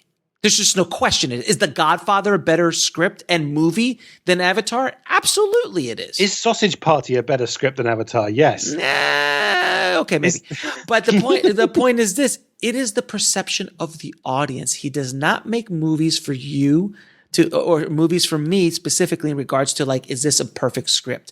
If you go back and look at True Lies, if you go back and look at Aliens, if you go back and look at The Abyss, or even Titanic. People were like crapping on Titanic. People still crap on Titanic. But I can watch that movie any time of the day. I'll watch it because of... But my genuine question is, honestly, I mean this is a real question. Considering the unbelievable lengths he goes to in the way that he films them, the unbelievable, brilliant visual storytelling, the digital stuff, so much of his movies are pushed to the absolute limit. And then the script is written on a Thursday afternoon because he had nothing else to do and then locked. Like, what on earth? Why aren't you putting it to, why hasn't he got teams of writers? Why isn't he pulling it apart? Why isn't he doing what Pixar does to a script? Because the way he makes his films, he's able to tap into something that audiences react to. Whether you agree with it or not is irrelevant. It's perception. He doesn't. He doesn't have to look, our Pixar movies, arguably most of them amazing. Absolutely. Some of them are just, they're just masterworks. They're masterworks. The way they're able to write their scripts and the system that they write it in. But James Cameron writes Avatar the way it just touches people in a way that's unexplainable. If you look at the script, is it the best written script of all time? Absolutely not. It is not. But why not? Why not? Because it is the best at everything But he else. doesn't have to. He doesn't have to. No, wait a minute. He doesn't have to because he knows, because in his mind, he has beaten it up. And in his mind, it is aiming at the audience that he wants to tell, the story that he wants to tell, and reacts to the message that he wants to get out is exactly what that script was for him. I don't think he's lazy. I don't think he's not doing the job. It's a perception issue. That's all it is. Just like Die Hard. The only reason he made Titanic was so that he could get in a ship and go down and look at the real one. I think he likes playing with toys. You know what? Michael Bay plays with a lot of toys, and his films can't hold a candle to any of James Cameron's films. Very true. Also, I'm enjoying this. Okay, listen, we're coming to the end of the podcast because it'll literally be Christmas Day at some point. Some people, maybe just 3 or 4 people, and maybe one person who left it running by mistake, are listening to this right now. An hour and a half in, we have to give them something special. I have no idea what, but thank you. I don't know what's going on in your lives that you have dedicated 2 hours to this, and I'm deeply sorry, but I am appreciative. So we have to bring it back to Die Hard. We have to say a thank you and a Merry Christmas to the people listening. But what can we give them? What can we what wisdom can we give them that no one else is going to get? This is exclusive to them. Okay, so this is the order of which you need to watch Die Hard films if you're going to watch them. 1 1 1 3 1 1 1 3. Okay, so obviously 1 many times, but 1 3 4 2. And then if you want to keep going down the path, you watch the other 2 at your leisure.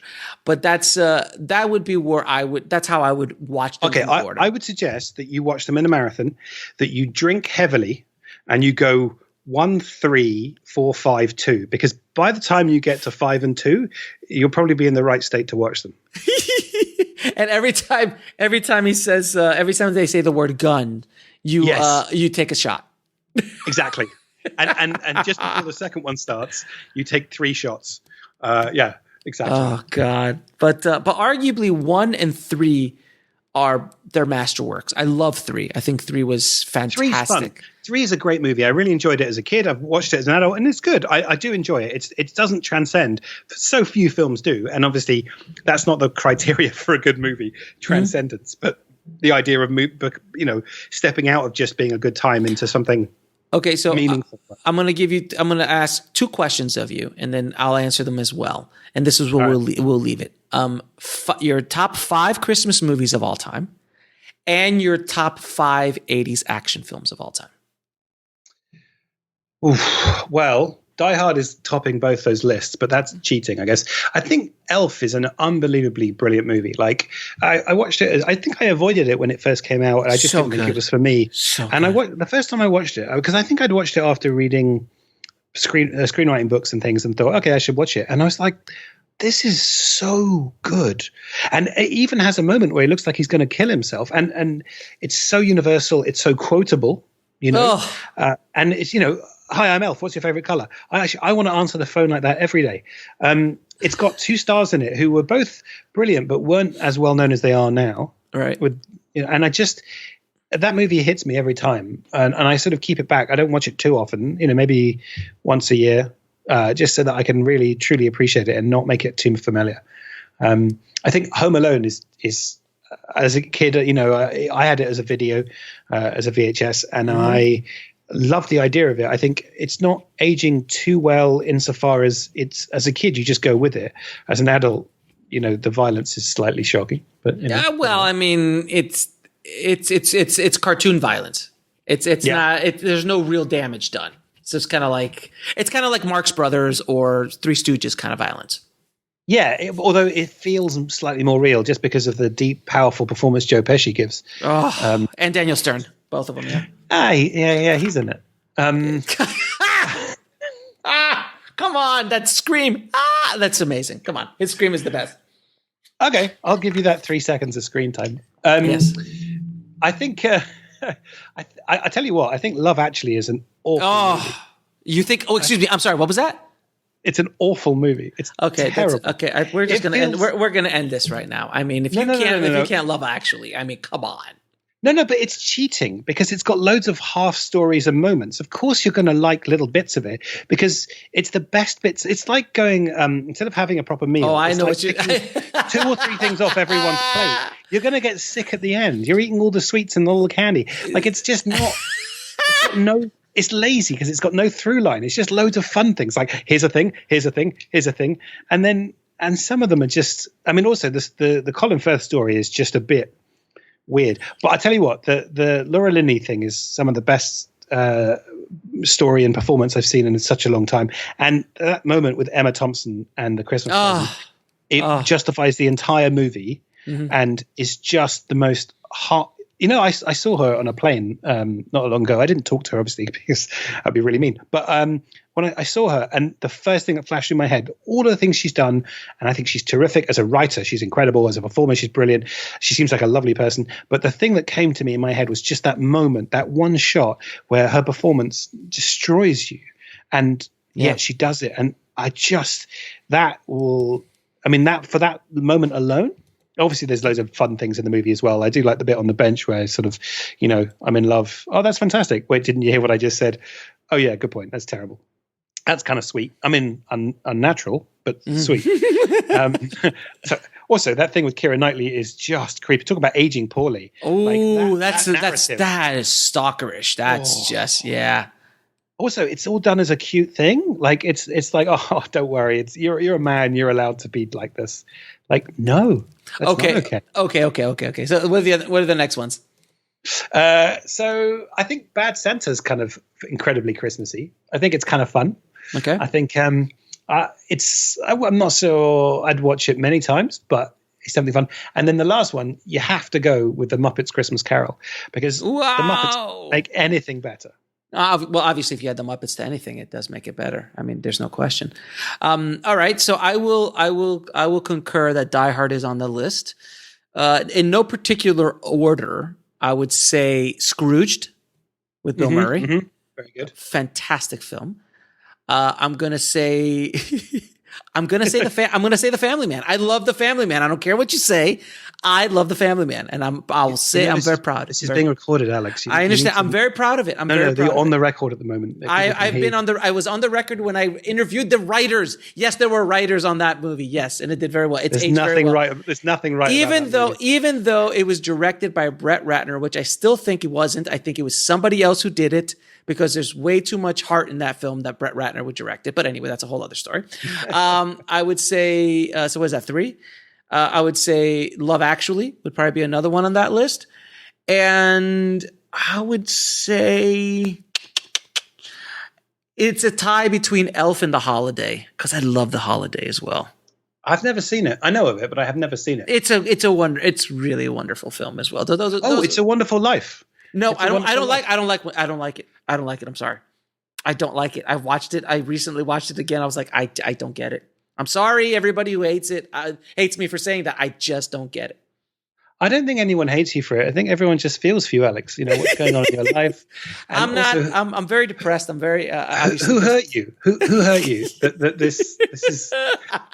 We can get them. Don't worry. Maybe we should have a session about this later. But yes, I think you should definitely talk to somebody about it. Maybe I should watch it again. But I've watched it twice, and both times I was just like, okay, sure.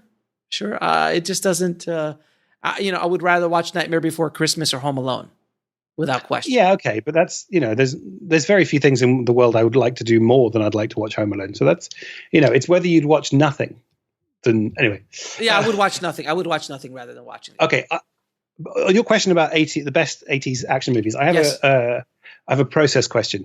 Do you count the 2 Indiana Jones films as one choice or 2 on my list? Ooh, I'm gonna give them to you as a oneer. We'll give it to you as a oneer because I know there's all right. It's a hard because they're a marathon. They are a movie together. Yeah. And also because you said 80s, we don't have to include the Crystal Skull madness, so that's good. That's a relief. I'm glad you added the time frame because that's just please 80s. It has to be 80s. All right. So obviously Die Hard. I think the original Terminator is just so much better than it needs to be. Like it's just such a schlocky idea at a schlocky time with a low budget, and it had nothing going for it. And everyone involved made it so brilliant that it's just terrific. I think you were talking before about John McClane being Jesus. I think you meant RoboCop. Obviously, RoboCop. Yeah, I think the because I rewatched that. It's so good. I didn't realize how good it was because I saw it as a kid, and I obviously I really enjoyed it. But then I rewatched it when it was re-released, or like I saw it in a cinema. Oh no, I saw it at like Soho House, one of those screenings that was just like, do you want to come along? I was like, all right, fine. And I took a friend of mine who is someone I've worked with before, who's sort of in his late 20s and had never seen this version. And both of us came out for, obviously he'd never seen it. So he was like, oh, wow, actually, that was really good. And I came out going, yeah, actually, I thought it would be sillier. And actually, it was really quite profound. It is such a social commentary with it hidden inside of an insane action film. And then I think the best 80s action film, better than Die Hard, better than Indiana Jones, better even than Commando, has to be The Empire Strikes Back. I'm gonna disavow. Not disavow. I'm not going to allow Empire Strikes Back because that is a sci-fi action. So because then you could throw aliens in there as well. But I would say you have another choice. If I agree with you, it's on the list of the top 5 films of the 80s without question.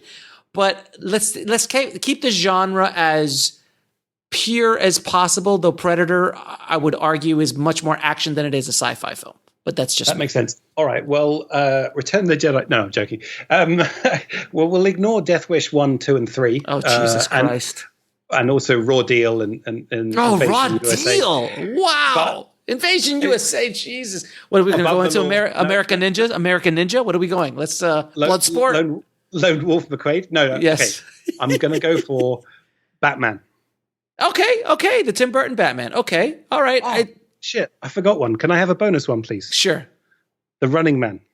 Oh, so good. So good. Such a good movie. That's such, and basically predicted the reality genre in general, and it hasn't gotten too far away from killing people on screen. So I would argue that my top 5 is Die Hard, Predator, Lethal Weapon, Terminator 2. Which I think I'm gonna say it's. I feel it. Well, don't forget, 84. I was in 4th grade. 89. I was in high school. So arguably, Terminator 2 had a much bigger impact. Are you arguing film numbers with me? I am. I'm arguing it from the point of view of when I watched it. It had much bigger impact on me in 89 when I was working at a video store than I was in 4th grade in 84, which I didn't see it. So, well, I was born in 82, so I haven't seen any of these films in the 80s. So you're much younger than me. So thank you, sir. You have an old soul. That is because you brought in Terminator 2 to a list of 80s movies and just made the mockery of the whole concept. Okay, so it's Terminator 2. All right, so there's 4 of them. And I said Lethal Weapon, right? So Lethal Weapon, Predator, Die Hard. And I want to say... I mean, the Indiana Joneses are always a good pick. But I'm gonna go off genre a little bit, and you could kind of argue it's still a little heavier on the sci-fi. But I'm gonna say Aliens, man. I think Aliens is so good that it is good. But if you're gonna start picking films that you have disavowed yourself, then you're just. What's the point? I think this podcast should end now. I think this has been a supreme waste of your time and mine. I didn't realize that we were playing so disingenuously. I'm hurt. I may be the reigning champion, but I'm not coming back. I can see my guests don't do this. This is outrageous. I'm writing a strong letter of complaint. To me? How dare you, sir? How dare you, sir? How dare you? I shall now go drink some tea. So I would quite like Film Tribe. Please email Alex and inform him both when the 80s ended and also first of all, Aliens is not an action film. First of all, okay, now we can have a whole other episode about Aliens actually being an action film. But secondly, okay, it is. I'll do that. I mean, it is. It's Rambo: First Blood Part 2. Basically, well, that's why there's Marines in Aliens. You know that, right? Yeah, because Cameron wrote Rambo. I don't know a lot of people know that. Cameron wrote Rambo, Part 2, which is also arguably an insanely wonderful action film. And we could just start going down the line of amazing films. No. We haven't got time for that. No, we don't. Until next Christmas. Next Christmas we'll do same bat time, same bat channel. We'll do another Christmas special. Maybe we'll start doing this yearly, Stephen. I think this would be. Well, it'll take the full year for me to do the work and then for us to talk for 3 days. But all jokes aside, Merry Christmas, Alex. Oh, Merry Christmas! This has been really fun, and to everyone listening, thanks for supporting Alex and the work he does, and also for just joining us on a rather mad ramble, which had very little to do with Die Hard. But that's not true. If we go back to the tapes, we can actually, if you want to do the stats on it, we spoke about Die Hard most of the time. My memory is that you spoke mostly about your inexplicable love for the Family Man, but whatever. You're ridiculous. Honestly, it's not too late. Just cut it out. No one will know. No. It would be fine. No. I stand by it, sir. I stand by Nicolas Cage at Christmas time. Well, first of all, did you hear about that new Nicolas Cage movie? It's called Pig, where he's chasing. He's in search of a truffle pig that someone stole from him. Let his later career be a lesson to anyone who thinks they can evade taxes. This is what happens. This and Wesley Snipes. Pay your taxes, ladies and gentlemen. Otherwise, you will have the same fate. Yes, thank you, Stephen, for coming on. Merry Christmas, and for anyone listening, stop listening to us and go talk to your family. Yeah, you may not like them, but they're the only ones you got. Go talk to them. Thanks. Bye. Well, the verdict is in, and Die Hard is, in fact, a Christmas movie. It's undeniable. You can't argue the facts, and now you have so much ammo to debate anybody at the next Christmas party on whether Die Hard is or is not a Christmas movie. I hope you guys really enjoyed this episode. I truly like to geek out every once in a while. I always talk so much about business and the craft and doing all the serious stuff about filmmaking and building a business and being a film entrepreneur, all of that stuff. But, under all of this, guys, under all this shrapnel, there lives a film geek. A 15-year-old kid who worked at a video store and has seen thousands and thousands of movies. I am a film geek. I am a cinephile, and I like geeking out like anybody else. So every once in a while, I'm going to bring somebody on, and we're going to geek out about stuff. But I hope this episode really was enjoyable to you guys. I really hope that this Christmas gift to the tribe was enjoyed by all. Now, if you want to get links to anything we talked about in this episode, including that insane article proving all of this data and breaking down all this data for Die Hard as a Christmas movie that Stephen wrote, head over to the show notes at indiefilmhustle.com/367 for the show notes. And for the members of Indie Film Hustle TV, we have brand new courses that I just uploaded, including Story Blueprint, The Hero's Two Journeys, an hour-long breakdown of the story and script of Aaron Brockovich by Michael Haig and Chris Vogler, and it's available for purchase or part of the subscription. And if you want to check all that out, plus a bunch of new stuff that I have coming up, including exclusive film entrepreneur training that I am working on right now that would hopefully will be done by the beginning of next year. And I'm going to be adding new courses and new mini courses on film entrepreneur, on micro budget filmmaking, and a whole bunch of other stuff that I'll be working on Indie Film Hustle TV. So check it out. Head over to ifhtv.com. Thank you guys so much for listening. Merry, Merry Christmas. Have a great holiday season, and I wish you and your family a fantastic new year. Thanks again, guys. As always, keep that hustle going. Keep that dream alive. And yippee-ki-yay, mother! Thanks for listening to the Indie Film Hustle podcast at indiefilmhustle.com. That's INDIEFILMHUSTLE.com. Hey, how many people are you expecting? Relax, it's an open invite. I think you're a few seats short. Yeah, like 14 seats. You should enter your eligible New York lottery draw game tickets with Collect and Win. You could win a $5,000 gift card to use at the Home Depot and buy a bigger table to host. Hopefully they also sell chairs. The Home Depot is not a sponsor of this promotion. You must be 18 years or older to purchase a lottery ticket. You must be 21 or older to purchase a quick draw ticket where alcoholic beverages are served. Please play responsibly. Ended by 1/7/20. We know the joy of giving is its own reward. But who says you can't get something for yourself, too? Now when you buy Vanilla Visa gift cards, you can enter to win one of over 10 prizes every week for 10 weeks, including a grand prize of $10,000 in Vanilla gift cards. So get gifting and start sharing the delight for more chances to win. Go to get-gifting.com to learn more and enter for your chance to win. Cards are issued by the Bancorp Bank, MetaBank, and Sutton Bank, members FDIC, pursuant to a license from Visa USA Inc., and may be used in the U.S. everywhere Visa debit cards are accepted. Terms and conditions apply. Cards distributed and serviced by Income Financial Services Inc., which is licensed as a money transmitter by the New York State Department of Financial Services. NMLS ID number 912772.